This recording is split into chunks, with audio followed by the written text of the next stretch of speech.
Welcome. This is the Inner Enlightenment Show, and I'm your host, Laurie Schoenfeld.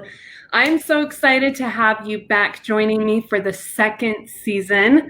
And we are kicking off the show today with a very dear friend of mine, Brooke Heym. Hi, Brooke. Hi, thank you so much for having me on. I literally have been looking forward to it all summer. You and me both. I absolutely adore Brooke. And she is someone that I admire a ton. So I'm excited to have her not only on the show, but for the very first show of the second season. So to tell you a little bit about how I know Brooke and about her. Almost about 2 years ago, I went to a workshop and met her there for the first time. And we were introducing ourselves, and I believe she introduced me at the time as a sexual empowerment coach. During that time when we met, I was going through a lot of trauma. I had just found out some information about some things that had happened in my past where I had a lot of trauma surrounding sex. And so when she said she was a sexual empowerment coach, I was very intrigued and fascinated about what that meant, but also I was feeling a lot of guilt and shame for asking for help in that topic. And so I did not ask her any more questions at that point, went about my life. And during that time period from about 2 years to about 6 months ago, I continued to have multiple episodes of PTSD triggers, trauma that came up. And it was very clear to me that I needed some support and I needed to reach out to someone that could help me in this arena, in this area. So I reached out to Brooke, and I've been one of her clients since March. Something about her, she is one of the most loving and compassionate people I have ever met. And I am not one that trusts easy. I have a very hard time with trust. But she just really leaves a space for you to feel no judgment, only unconditional love, and really helped me to learn how to build a relationship with myself as well as feel safe within myself. And that's been a huge journey for me. And so I'm excited to have her here. And you're already making me cry. Stop it. With us, as there's been a big transformation in 6 months and will continue to be as we keep working within myself. So thank you, Brooke, for being here and for supporting and guiding me through my journey. I'm going to turn it over to you as I want you to share with us how you got started being a sexual empowerment coach and why you feel that's your calling. So it's kind of 2 parts. So I'll let you take it from there. Great. Well, first of all, I just want to say that I believe, gotten back just as much, if not more, from working with you as you have.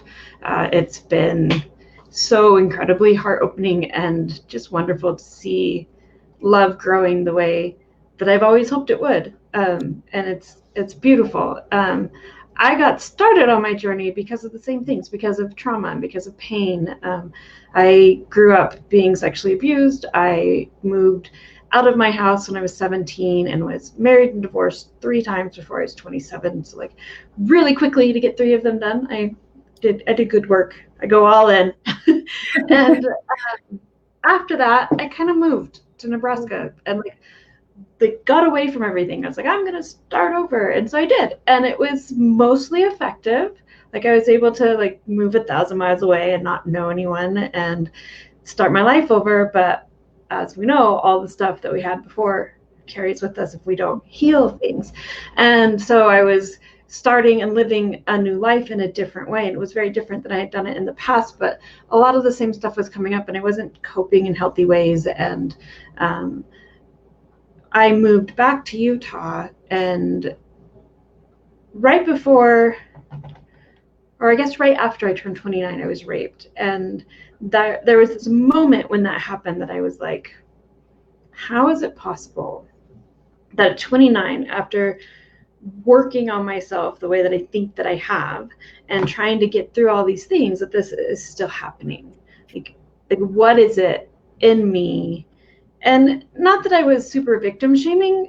There was some of that because there's a lot of guilt and shame that goes on with it. But also I was really looking for answers. I was trying to understand, like, how can I be a strong, successful person and still be dealing with this? And shortly after that, I guess it was a couple years after that, I went through a group counseling session right away when I was 29. And that was one of the maybe I was 30, but it was one of the hardest things I've ever done, like sitting with a closed group of women week after week and hearing stories and sharing pain and seeing similarities and going through all these things and recognizing stuff in yourself. But I thought group therapy would be like a lesser version of therapy. I was wrong. I was so wrong. I had no idea how wrong I was. I think that's something they don't tell you so that you go and do it. Otherwise you'd be like, no, I'm out. I'm not doing that. And so I went through that. And when I was 32, I got pregnant. I had always known I was going to have a daughter. She came to me in a dream when I was 19, and she gave me some direction for my life that I very much needed. And I knew that she was going to come to me. And when I was 32, I got pregnant. And like when I met her dad, I knew he was the one that was going to be her dad, and I knew I was going to have her. And so when I got pregnant, I was ready, I thought. And then I started having all the pregnancy things with sexuality, where your dreams get like heightened and your sexuality gets heightened, and all of the things that you know about sex gets very heightened, like your hormones and everything. And because sex had always been dark and traumatic and not good for me, that's what happened when I got pregnant. And so I was carrying this beautiful baby inside of me and looking at sexuality, what it meant to me. And I couldn't accept that was going to be her future, that was what I was bringing her into, that sexuality was dark and traumatic and something that you use to hurt yourself and recreate pain and trauma. And I decided I just wasn't going to do that.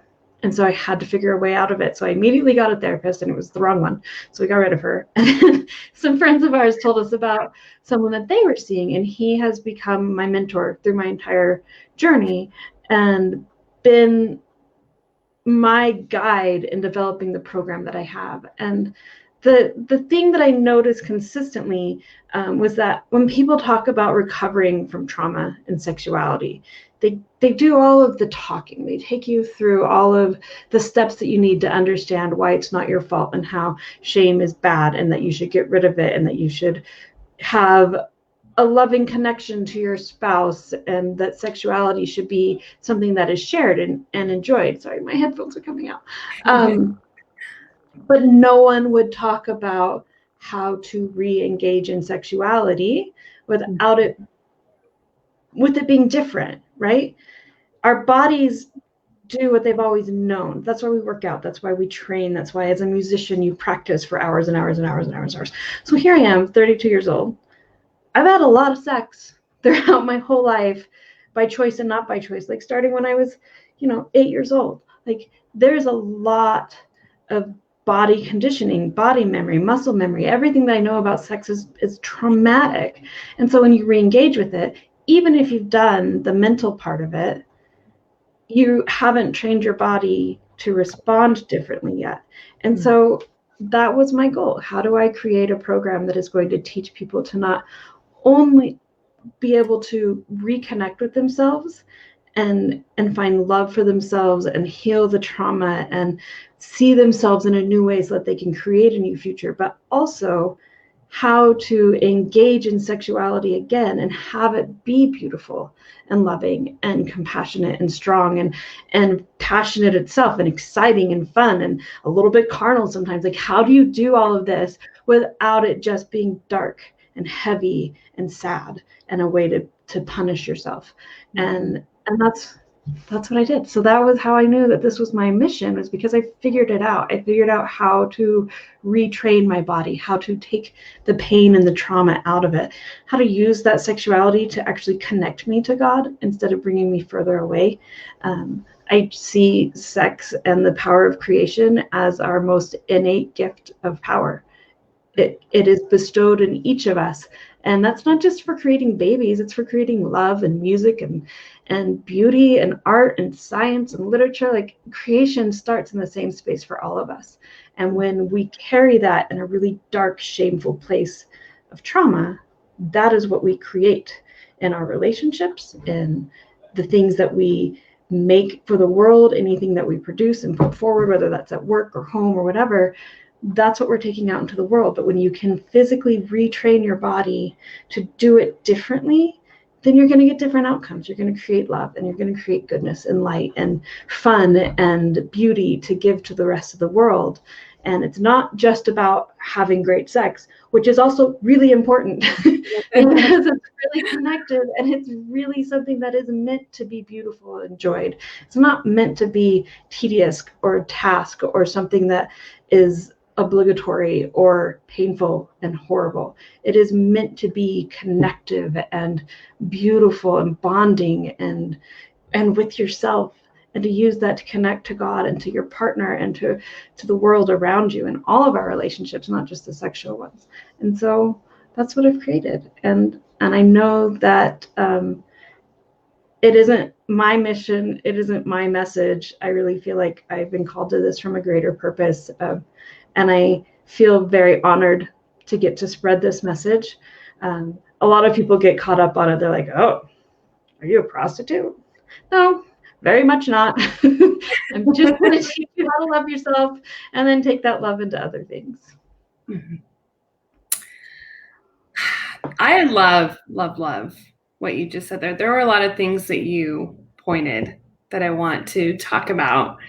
So a beautiful and big thing that you have helped me with is where you were talking about the darkness. When I came to you, that was a really difficult thing for me. Like, I wanted to get to that space of what you were talking about passion and love and just being in the moment with connection.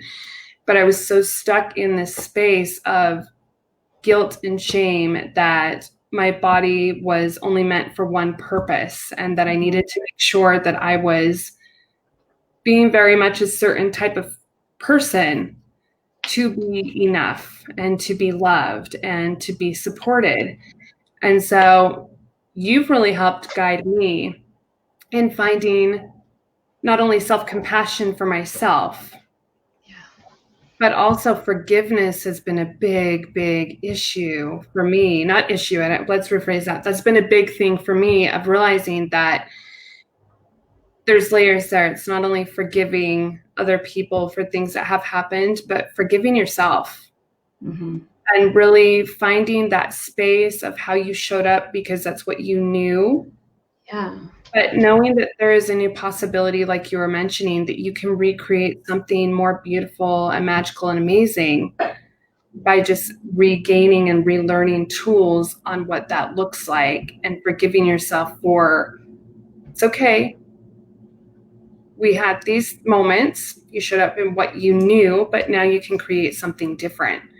Can you give us a few tips and different things on how to best support yourself if you're feeling that guilt and that shame for whatever reason surrounding sex, to really find that self-compassion for yourself as well as forgiveness? Yeah, absolutely. This is one of those things that I teach from the very beginning that can be off-putting to people because of how we've been conditioned and programmed to think about sexuality and our own sexuality. So I'm going to get a little clinical because I think when we can cognitively understand something, it gives us permission to emotionally explore it and to accept it and use it as a tool for healing, not something that is perverse and destructive. So I'm going to say that first, because it's really important that this be seen as tools. It's just like working out. We have to train our bodies. We have to train our minds. When we're dealing with trauma, it isn't about just, or shame or guilt. Like, it doesn't even have to be trauma. Like, sexuality is one of those things where I had a woman tell me a story once that she was in the car with her mom, and her mom saw her exploring her body and smacked her hand, and it was like, do not ever do that. She was just a little kid, but that created so much shame and trauma around sexuality. She wasn't abused. She wasn't having other these things going on, but that moment was enough for her to be like, my body is bad. and I'm never going to understand it. So when we have to understand these things, it really is important. Like you said, one of the first things I teach people is to be grateful for how they got here. Like you need to have an understanding that the things that we carry shame around are the things that really protected us and helped us survive. Survival techniques, survival methods, whatever terminology you want to use for them, are wicked important because it's how our body knows not to die, right? Like when we go back to a DNA level, like we evolved from being eaten by animals to being the controllers of the world. But that DNA response is fight, flight, or freeze. And so whatever it is that your body did to protect you from shame or trauma or guilt, or even just like a bad experience, be grateful for it. We have to thank ourselves for surviving, for getting here. There are things that I did to survive the trauma that I was going through at such a young age that are extremely unhealthy in my life now. like wicked unhealthy. But they did their job, and until I can be grateful for them, I can't thank them enough to be able to heal them and move on to a new space. And so that's one of the first things you do is explore, like, what is it in your body that you are having a reaction to? What is it? How are you physically showing up? And what is happening to make it so that you're still going back to those initial survival things? And explore that. I use a self-compassion method called RAIN, which we've talked about, where when you have something come up, a way to learn how to be grateful for these things is as it comes up, you need to recognize what's happening. So recognize the physical body indicators and the emotional indicators that something is going on. And then the very next step is to accept it. Like whatever is coming up, you don't get to judge those feelings. You don't get to say, oh, I shouldn't be feeling this way, or I'm such a bad person for having these thoughts still, or I'm really upset with my husband and I shouldn't be. Like, all that stops, and you just get to go, oh, it is what it is, and this is what it is. And so you accept it and you name it. And after you accept it and you take a few deep breaths and you feel it through your body, and as it starts to dissipate and you breathe it out of your body, because the emotions always settle if we can breathe into them and let them go. Like if you acknowledge them and breathe into them, they're going to leave your body. And once they start to do that, then you can do the next step, which is the I for investigate. Investigate what's going on. Like we have to look at what I call the meta feelings. It's how we feel about our feelings. So this initial response happened. Like just a couple nights ago, I had something happen where I was like, I'm never going to be enough. I'm never going to be good enough. My partner's never going to love me enough. He's never going to accept me. And I had to stop and accept that that was me, not him. See where it was coming up in my body. And as it started to dissipate, the next step is to investigate. Why? Why am I still thinking this way? Why is this still coming up for me? What is it that I'm holding on to? How is this still, like, how is it that my brain thinks that this is still serving me? Because I know cognitively it's not serving me, but my brain thinks it is. And so then you get to investigate that. How do I feel about feeling that way? I feel pretty garbage about it. That is not what I want for the rest of my future. It's why I started down this road to begin with, was to make it so that this wasn't my future and to show my daughter something else. And so once I figure that out, how I feel about those feelings, then I can do something about it. I can make a plan for it. I can take the next steps forward in healing it. And that's when you nurture yourself. The N is for nurture, just being really, really nice to yourself, accepting, yeah, this is a crappy way to think. Mm-hmm. Unfortunately, I was programmed to feel this way from a really young age so that people could continue to have control over me, to keep their actions safe. And that's okay. That's not my fault. I didn't do that. Now I get to be really nice to myself and show myself love and go back and revisit those memories and give them a new meaning, which is how we heal them. We heal trauma by associating new meaning with it. So now I can look back on those things and be like, yeah, I was really programmed to be nothing but a sex object from the time I was 8 years old. And you know what? That's garbage. But I'm so much stronger than that. And I came through that, and like, I love people so much, and he didn't get to take that from me or ruin it in me. And that makes me really, really strong. It may not feel that way all the time, but I get to look back on those things and know that I'm strong and that I have a purpose and that it's going to serve me and serve the people in my life, the men and the women, and create a better world all around me. And that gives those experiences a new meaning, which heals them and allows me to have a different outcome from the experiences that I'm having, both emotionally and physically and sexually, everything. If you're wanting to really get into body work and retrain your body to have a different response to sexuality, that's when we bring into play a meditation practice that is really, really powerful. And it's the power of sexuality. It's the biggest power in the entire world to create.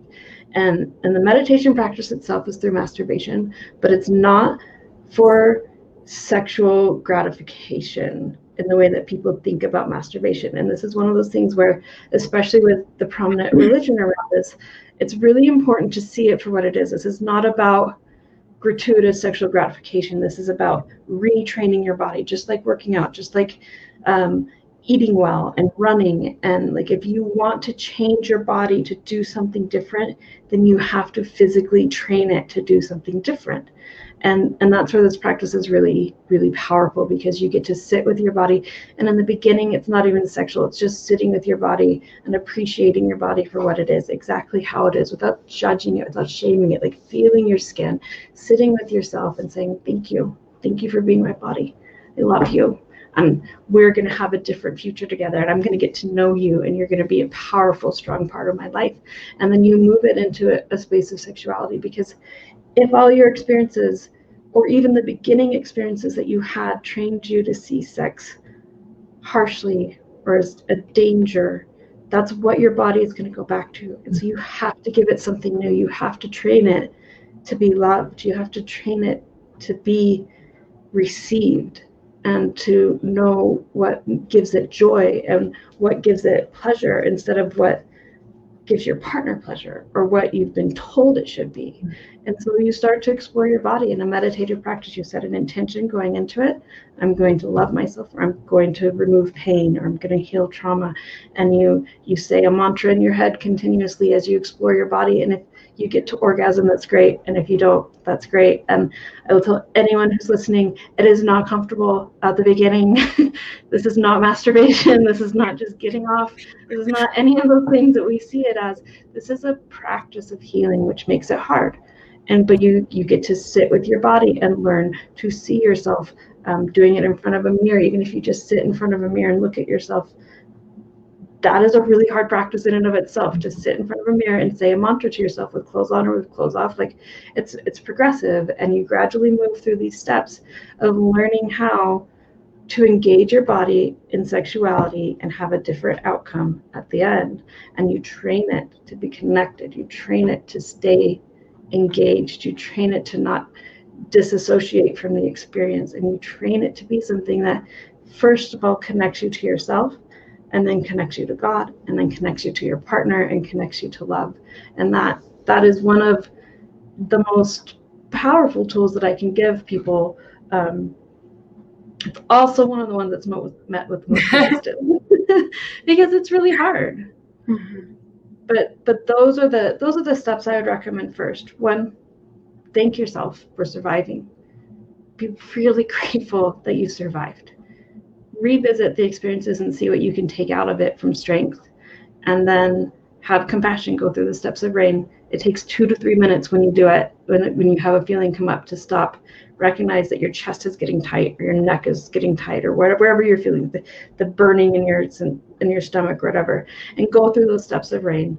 And then when you're getting comfortable with those steps, then start engaging and retraining your body to have a different sexual experience.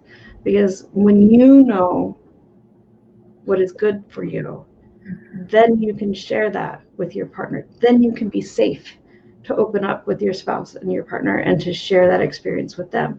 But if you don't even know what that is, then you can't get there with your partner, and it's going to stay something that it's not meant to be. It's not meant to be. I love that so much, Brooke. And that when you first talked to me about this, there was absolute discomfort for me. But I will tell you, so it was a really fascinating experience for me where I started doing a lot of mantras and meditations of different comments for me personally were your body is not an object. You are radiant. You're beautiful. You are safe. There were certain things that I found myself needing to hear before I could get to that next step of then looking at my body and seeing it as the magical thing that it is, it functions and it's nurturing and it's radiant and it's full of love and magic, because my brain and my body for so long I had made it out to be something so specific from my past experiences. I'm going to try to see if I can get you and your beautiful face in here so it's not blurry. Hold on just a sec. Thank you.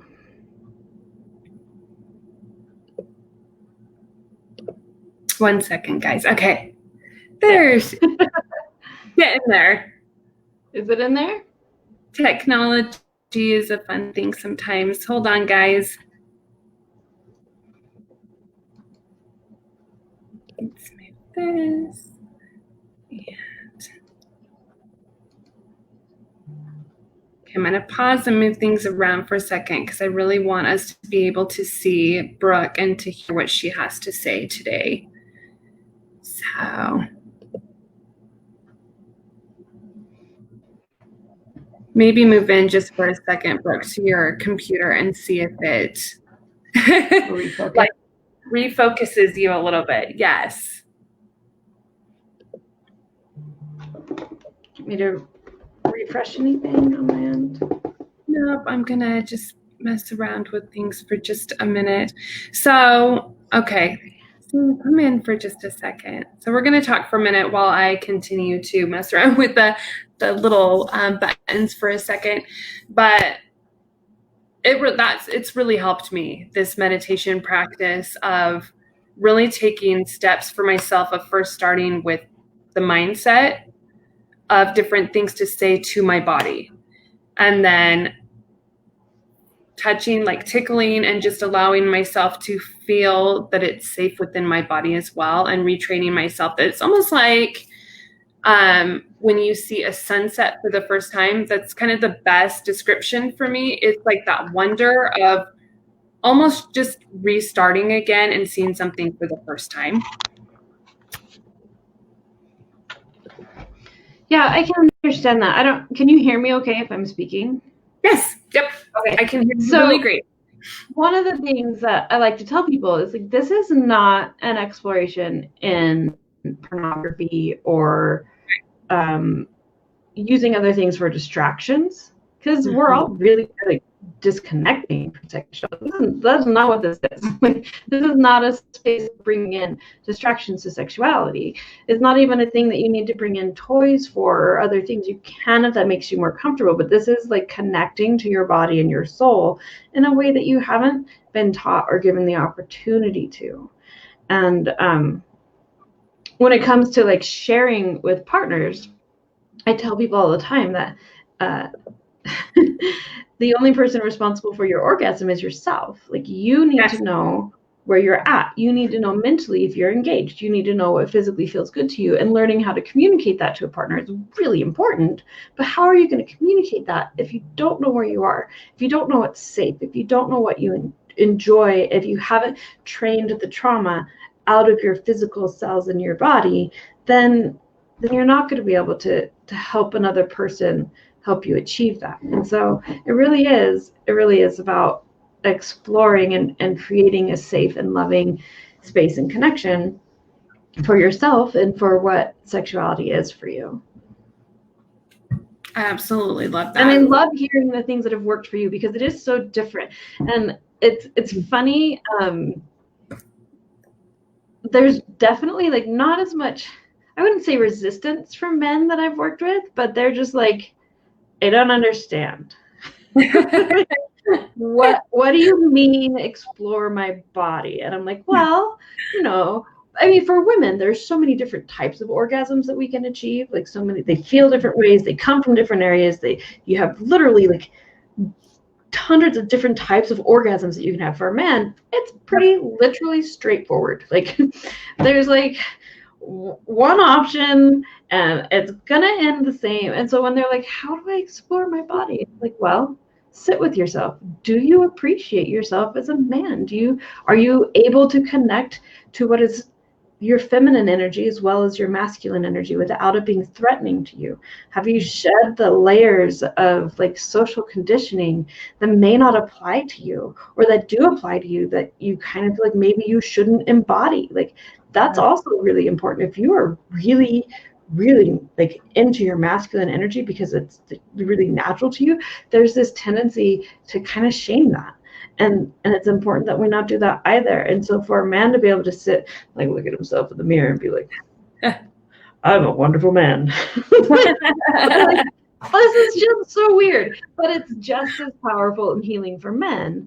And men use masturbation just as negatively to recreate shame as women do, if not more. There's a lot more acceptance for the female body, I think, genitally, to vary. Like there's a wide range of breast size, and like no one really knows what other people's vulvas and vaginas and everything look like. I'm sorry if this is all too graphic, but like that's just not information that's really shared. But for a man, you're supposed to be like one set size and you're supposed to like have all the muscles. And so like there's a lot of shaming that doesn't go on as culturally for men. I think like outwardly, like you need to be thin and perfect. Like that part is like definitely for, it's like, so it's like this catch-22, right? Like everyone knows that breasts come in all these different sizes. So like whatever yours are, guys most likely gonna like, but then also you should get breast implants and be like one perfect thing and one size. But like that option doesn't exist for men. So they kind of just have to like either learn to accept themselves or shame it and hate themselves for it. But then also like the idea that they want sex has become something that is socially acceptable to hate them for. And women are learning to be empowered to like it and have it be something that they want, while men are still told, well, you just want it too much and you only want me for sex. And there's a lot of that. And rape culture is real. I'm not discounting that. Like there's obviously a lot around sexuality that needs to be different, but I think this is where it starts on all of the levels. To take rape culture out, to take the shame out, to take the guilt out, to take the addiction to pornography. That people are not addicted to pornography. They are addicted to their shame, which makes them dependent on pornography to recreate that shame and to punish themselves by using pornography. And that's what gives porn its hold. And I say that because I used to be extremely addicted and dependent on pornography to recreate the shame and the trauma that I went through as a child, because that is how I had learned to hate myself. And when things got really good in my life and became really, started to go down like a road of success, that was scary. I didn't know what that looked like. And so I would make the pain a part of, I would keep it real and active in the dark shadows, which gave it a really big hold on me. So taking that out is scary and really hard for anyone of any gender, but so important to not make sexuality be something that is continuing to control us in a negative space, even when we don't want it to be, just because it's all that we know. I resonate a lot with that too, of like when things get good. I find myself for sure diverting and trying to find some sort of shame or pain or, oh, it's coming, like putting up that shield of, okay, things are getting really good, which means there must be something around the corner that's going to be really awful. And so I love how you just better prepare for it now. Yes. Yeah. But then I'm ready for the awful because I'm already there. Right. But that's definitely something that I'm still working on in my own relationship with my husband, is I shield whenever things get really good. I find myself disconnecting, not intentionally, but definitely as a defense mechanism, because my brain is still trying to figure out and unwire that part that I've had for years and years and years, so that I can have this better possibility of connecting more fully and realizing that, no, love is love. Like, this is good. This is healthy. There's not something around the corner. Yeah. That we're in a good, safe, healthy space now, because it is really foreign and it's new and uncomfortable, right? Yeah. And it's more than just like the woo-woo hippie part of me coming out here, right? Like we were talking before we started recording, like my general aesthetic is like busy hippie. Like that's kind of like the space I live in most of the time. So I got ready for you all. You're welcome. But there's also like a very science-based part of this, in that when we physically heal our brains from trauma and give it a new outcome and a new like reaction to what sexuality is, it physically changes like all the little parts of our brain. Like every time that we go through trauma, the wires, like the electrons, actually go a different route in our brain. And so when we relive that trauma, it goes a little bit deeper and a little like physically ingrained deeper and deeper and deeper into our brain, to where it becomes almost impossible to have a different outcome from it, because it has physically altered the shape of our brain and the way that the reactions and the connectors all come together and give us a specific outcome to what sexuality is. And that's part of why this meditation practice is so powerful, is because it's giving it a new path to follow, physically changing the way your body reacts, not just mentally and emotionally and spiritually, but physically as well, to give it a different reaction to what sexuality means to you. So if you want to heal that and have it be different, it's not just, oh, now I can think about it, and so I know, and so now I'm better. It's just literally not that easy. Someone said to me on a camping trip the other day, they're like, you're so like connected sexually and like so like flowing. And I was like, yeah, it was taking a lot of masturbation to get here, like a lot. I had to really, really work on it, because it was really ingrained to me for a really long time. And so it took a lot of working out to get a different reaction. And that it's not just like talking about it hypothetically, it's physically changing the shape of your brain, changing the reaction that your body is able to give you to have a different outcome to it. And understanding and talking through it, like all of that's wicked important. Like you also have to process it. You have to go through it. I was lucky enough to have a mentor who was open to discussing all this as I was figuring it out and creating my program, and using a lot of what he's taught me about personality types and things to also apply to this, so that I could see I am what we call a parent personality type, who is really self-sacrificing and who's really going to go off the deep end of not taking care of myself. So I had to recognize that and learn how to live my life differently at the same time as healing the rest of it. So it's all very, very important. But it's not the knowledge in our brains that heal us. And that's something that I've said to Lori a lot. It's not our knowledge that heals us, it's our feelings. And our feelings come out physically as well. So allowing our physical bodies to heal and allowing our feelings to do the work of following them through and not shutting them down, not overthinking them. We need to think about them later, but like when you're feeling them, just feel them and let them do the work, because that's what leads us to real healing is our feelings, and then physically changing our bodies to have it be pleasurable and beautiful. Yes. So the parent thing, I want to go into that. And there was another question, because I'm very much a parent personality as well. And that's been so tying to the self-sacrificing. And you also pointed out something that I think is really, really important I'd like to address. Okay. You said that your orgasm is your own. So you said it differently. So I want to like go into that. I know for my journey, and growing up with sexual abuse and different forms of abuse, as well as being the parent type personality from a very early age, right? Mm-hmm.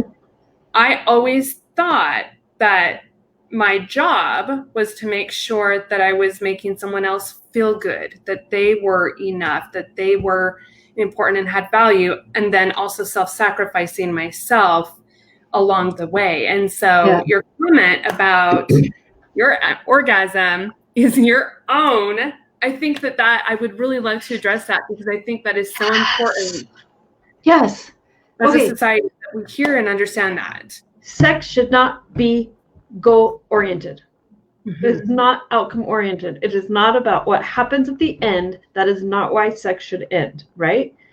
Yep. Sexual connection is about bonding. It's about connection. It's about creating love and energy. Sometimes it's about just sharing passion between two people. Sometimes it's really like carnally coming together because you see your partner and you're like, oh my hell, I love you so much. Get over here and put your lips on my face, like right now. I need to kiss you. Like, and that is just as much intimacy as sexuality itself. But like, it shouldn't be, okay, I need to make my partner feel good. And so I'm going to show him that he gave me the best orgasm in the whole world by being like, that is garbage. Mm-hmm. Like, that is not what the orgasm is for. The orgasm is to release love and energy. A lot of times, so there's a practice of sex magic, which is where you set an intention with your partner before connecting with each other, emotionally and spiritually and sexually. And then you have that be the focus of your connection with each other. So that can be like, we need to figure out if we're going to move into a new house. We need to figure out how to take the pain out of the argument that we had last night, because we both know the other person doesn't actually feel that way. We need to reconnect and just spend some time together. Like, there's so many different things that you can set as your intention for this. The intention is not so that I can orgasm and go on with my day. But that is what sex has been presented to us as for so long. The woman is there. If she wants her man to feel like he's a man, she's going to fake an orgasm and he's going to have his real orgasm, and it's going to last 3 to 5 minutes, and then we're going to move on with our life, and then it's going to be over. And that just isn't like what this is about. This is about creating a space to really connect, and your orgasm is for you. It's to feel how much power there is in your body. It's to connect with yourself. Also, if it doesn't happen, that's fine as well. It's not something that should be faked or forced. There are times, and I think I may have done this with you as well, where it's like, you don't get to orgasm for the next month or 2 weeks or whatever. Like, it's off the table. Like, we're not even going to talk about whether you're orgasming or not, because it's not the focus. And when you take it off the table as why you're engaging in things, it happens all the time. Like, when you stop thinking about it, it's going to happen more because your body is freed from the pressure. It's freed from the obligation of performing, and it's all about connection. And so that lifts this emotional and physical weight off of your body to allow it to just do what it wants to do. And there are times when you still won't. There are times when I don't.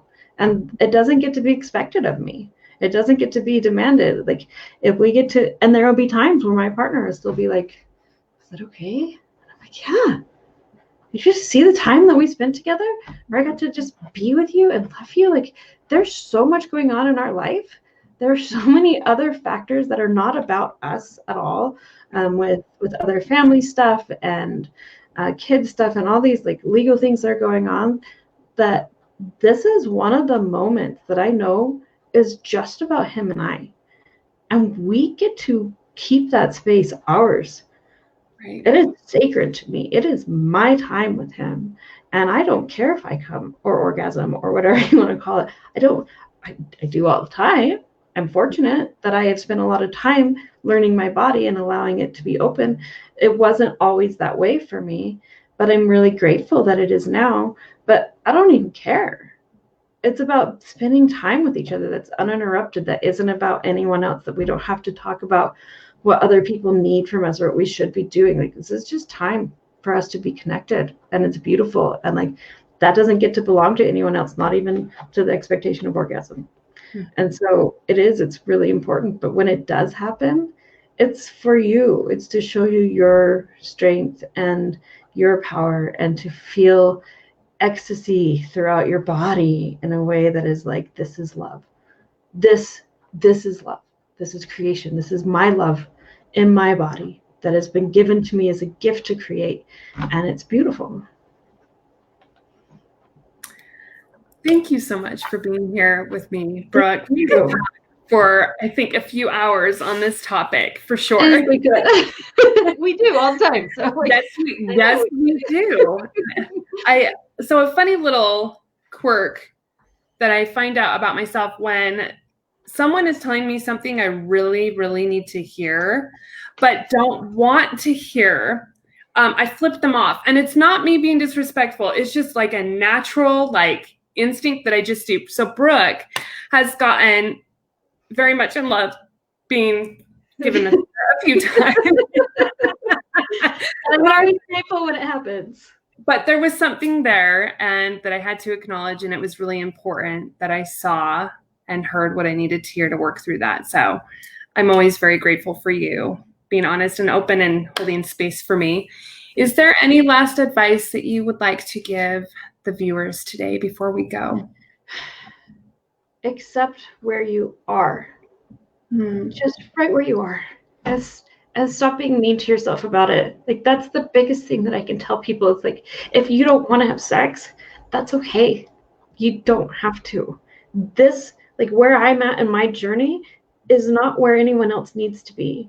Just where you are right now, just take a minute and be grateful that you're there. And love yourself for it, and don't put any expectation on what it needs to be in the future. Just be grateful for where you are. And do the steps of self-compassion. Recognize it, accept it, investigate it, and see if it's where you want to stay or if you want to change it. And then set long-term goals if it feels right, so that you know how to take steps going forward. If your long-term goal is just to love yourself a little bit more, that's all it needs to be. So like, just accept where you are, be grateful to yourself, and be really nice to yourselves. If you can love yourself a little bit more, you're going to love everyone else more. And it's really all that this is about. More love and light always. Thank you for sharing that. We're going to go into the inner child questions, and we have time for 2. So we're going to start with the first one. Okay. That's a drum roll for you. If you could be any animal, what would it be and why? I would be a whale. Ooh, I love it. Okay, why? Hands down, no questions asked. So when I was 4, I actually got to meet the original Shamu and like feed him, like pet Shamu's nose. It was amazing. But whales are incredible. Mm-hmm. They get to live in the ocean. They get to be mammals still. They get to swim and be in water all the time. And they have their own like freaking awesome language that is literally music of the sea. And they get to like keep their babies with them. They have very few natural predators, and they're just incredible. They're incredible. When I was really little, we moved to Alaska. And so we drive down the highway that was on the ocean up the Alaska coast, and you could just see whales like every day, just like out there playing around during the summer. It was beautiful. I would absolutely be a whale. I love that. And I'm visualizing being on that drive with you, seeing all the whales. Because that's I also feel like because of their language and the way that they like interact and the thing, like, I feel like they're like the empaths of the ocean. Mm-hmm. They physically see through feeling vibrations and stuff. So like, I'm into whales. I dig them. You're like, that's you. Love it. Next question. What is the oddest food combo you've liked and tried, or you just tried? Eating tapioca pudding with sun chips. Like the original plain sun chips. It's like sugar and sweet and salt, and you get to actually physically use the chip as the spoon, and you eat it all. It's delicious. Figured it out on accident during a picnic in high school like 25 years ago, and it's the best thing ever. I can see that because the spoon, and I was going to say I did a lot of this when I was pregnant, but to be very honest, it's just like a monthly thing. Like I have moments where I'm like, I need sugar and sweet together, like now. So, with the scoop. Yeah. I love it. Fantastic. I've never tried that, so we're definitely going to try it, and I'll let you know. I'll post a Perfect. picture and tag you in the food combo. Where can my viewers find you if they have any questions or would like to find out more about you? Yeah, you can find me on Facebook at Brooke Heym. I think I have like a professional Brooke Heym page, but it's not actually being used because I am bad at technology. But if you search my personal profile, you can find me there. You can find me on Instagram at Brooke Heym, and my website is brookeheym.com. So anything that you need, you can find me there. You can book like a free uncovery session. That's the initial consultation session. It's about an hour and a half. You can book it online. I work with people across the country. So if you're not here in Salt Lake and can't meet in person, that's fine. I do Zoom calls. And that is how I work with a lot of people right now. So you can find me basically anywhere under Brooke Heym, BROOKEHEYM. Thank you so much, Brooke. We will put all that in the comments below so you could find her easily as well. And it's been such an honor to have you here. Thank you so much. I love you dearly, and I have been waiting for this, so thank you. Thank you. And to you, the viewers, thank you so much for being here. Remember, as you go about your day, to look for the things that are working for you. Find time each and every day to focus on taking one step at a time, being loving to yourself. And we'll see you next Monday with Renee Reish at 12 o'clock p.m. Mountain Standard Time right here. Have a good day, guys. Take care.